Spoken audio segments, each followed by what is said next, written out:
আসসালামু আলাইকুম। এসো সহজে শিখি রান্নাঘরের পক্ষ থেকে আমি রেজিনা আহমেদ সবাইকে স্বাগত জানাই। আমি আজ পাকা আমের জুস কিভাবে তৈরি করি সেটা করে দেখাবো। তার আগে ছোট্ট একটু রিকোয়েস্ট, আপনারা যারা আমার চ্যানেলটিকে সাবস্ক্রাইব করেন নাই, প্লিজ আমাকে সাপোর্ট করার জন্য তারা সাবস্ক্রাইব করবেন, লাইক দিবেন এবং অন্যদেরকে শেয়ার করুন। চলুন আমরা পাকা আমের জুস তৈরি করি। চলুন আমরা পাকা আমের জুস আমি কিভাবে তৈরি করি সেটা দেখাবো। তো আমার এখানে ফ্রিজে রাখা 3টা পাকা আম আমি গত বছর রেখেছিলাম। এই 3টা পাকা আম দিয়ে আমি কিভাবে পাকা আমের শরবত তৈরি করি সেটা দেখাবো। তো আমার লাগছে 3টা পাকা আম, আইসক্রিম, হাফ কাপ চিনি, 1/3 কাপ দুধ।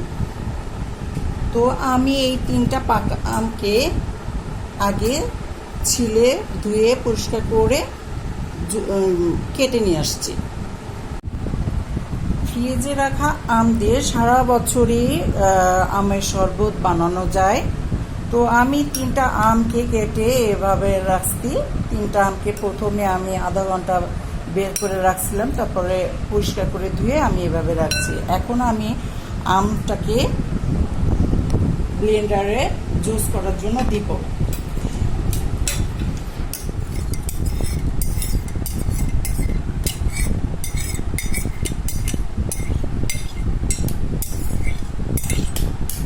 আমটাকে দিলাম, এবার হাফ কাপ চিনি দিয়ে দিব।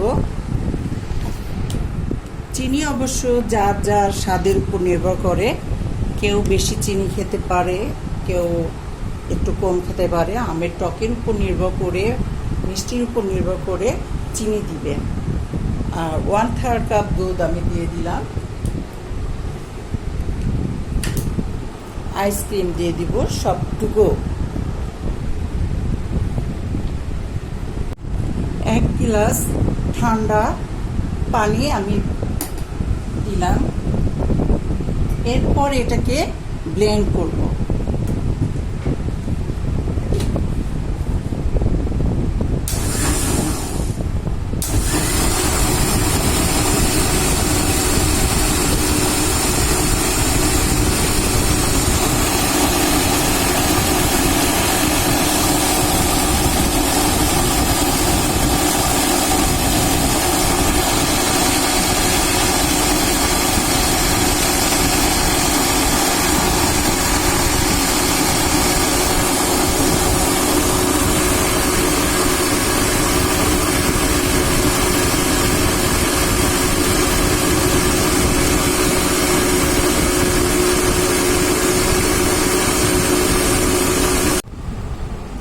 হয়ে গেল আমার পাকা আমের জুস তৈরি করা। আমি ব্লেন্ড করে এই জগে নামিয়ে নিয়েছি। আমার 2 গ্লাস পানি দিয়েছিলাম ব্লেন্ড করার সময়। এখন আমি এটা পরিবেশন করব। আমের জুসটা খেতে খুবই মজা। এর আগে আমি প্রথমে 2টা বরফ দিব, যেহেতু এটা ঠান্ডা এজন্য 2টা বরফ দিলাম। বরফ দুটো বেশিক্ষণ আগে দিবেন না, দিলে হলো পানি গলে যাবে বেশি।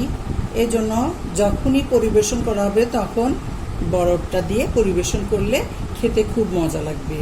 এবার আমি দেখাই জুসটা কত মজার এবং কত স্বাদের হয়েছে। পাকা আমের জুস সারা বছর ব্যাপী খাওয়া যায়।